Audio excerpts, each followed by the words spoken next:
unaffected by the recent cuts in the development budget?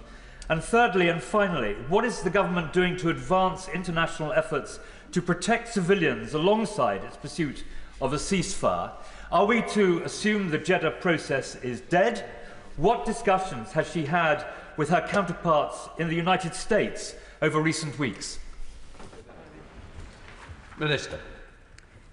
I thank the member for Sutton Coldfield for his questions and also for his long-standing interest not just in Africa in general, but particularly this awful conflict in Sudan. And of course, Sudan is also a personal priority for the Foreign Secretary, which is why he brought together foreign ministers to try to find a resolution. The Prime Minister has reiterated that the UK will continue to play a key humanitarian role, evidenced by the 120 million of UK aid announced for Sudan this year. And on the question that he asks in relation to the work post-Jeddah, we are working to sustain the momentum of the actions agreed at the conference. We continue to work with multilateral institutions, including the African Union, to ensure that strong African leadership is there in response to the conflict.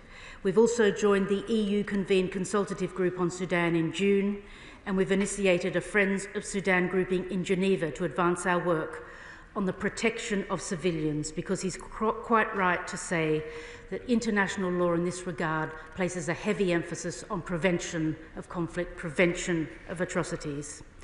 We continue to identify opportunities to use our role as penholder on the Sudan in the UN Security Council and to galvanise UN Security Council action on the conflict in Sudan. He also specifically asked about the situation in the El Fasher camps, and I want to reassure him that the UK is doing all it can, but the question always is access. We have the money, we have the workers, it's access that we need in order to provide that life-saving aid, and that is the nub of the issue which we are working on. Thank you, Mr. Speaker. There isn't a single person in my Sudanese diaspora community in Sheffield who haven't been affected by the horrific violence in Sudan.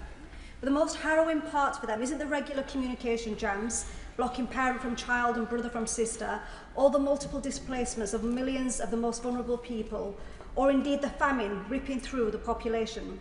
The worst part is, whilst this, the worst humanitarian crisis in the world, is breaking every boundary we know, world powers continue to look away. The UK government has a unique position as penholder for Sudan, and at the UN Security Council, I appreciate that we called for a ceasefire through the resolution, but the resolution set no deadline for concluding the ceasefire, and it authorised no enforcement mission. So, Minister, my question is, what are we doing to enforce accountability for the shameful complicity of states backing the warring sides, and when will we push for an agreement of a ceasefire so that the people of Sudan can be free from this horror? Could I thank the Honourable Lady from Sheffield and the loud voice that she has in here on behalf of her Sudanese diaspora.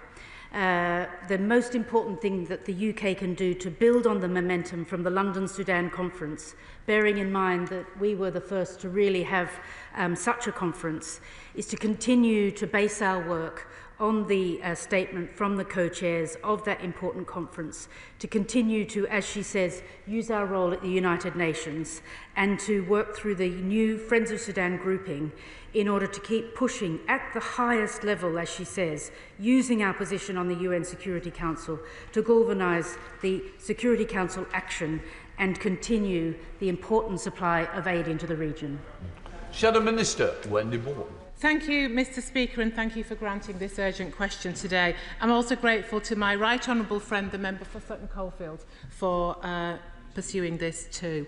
Because, of course, the situation in Sudan is dire. We are deeply concerned at the International Criminal Court's findings last week that there are reasonable grounds to believe that war crimes and crimes against humanity may be being committed in Darfur. The humanitarian situation also continues to deteriorate, with the UN warning on 30th of June of drastic cuts to life-saving food aid for Sudanese refugees fleeing to neighbouring countries. Sudan has also been identified as a global hunger hotspot of highest concern, and without immediate humanitarian assistance, the risk is terrible. With recent attacks on UN aid convoys, can the Minister provide her latest assessment of the situation and the extent of aid blocking? How is she ensuring UK aid, including the £120 million announced at the April Sudan conference, will reach those who need it and that aid workers are protected? More broadly, what new measures is the government taking to compel the warring parties into a ceasefire, to allow more aid in and facilitate deconfliction for delivery in the meantime? And how has she supported Sudanese civilian and political forces to engage in constructive dialogue processes such as the Cairo conference? And what is her assessment about the effectiveness of these processes? Despite the spending review, we are still yet to understand what 0.3% means for bilateral aid. So will she confirm the bilateral spend figures for Sudan this year? Because, of course, Sudan matters. It's not in the UK's national interest for the crossing of red lines in this conflict to persist, nor to have the displacement of people on this scale, nor to see the further destabilisation of this region of Africa. Thank you.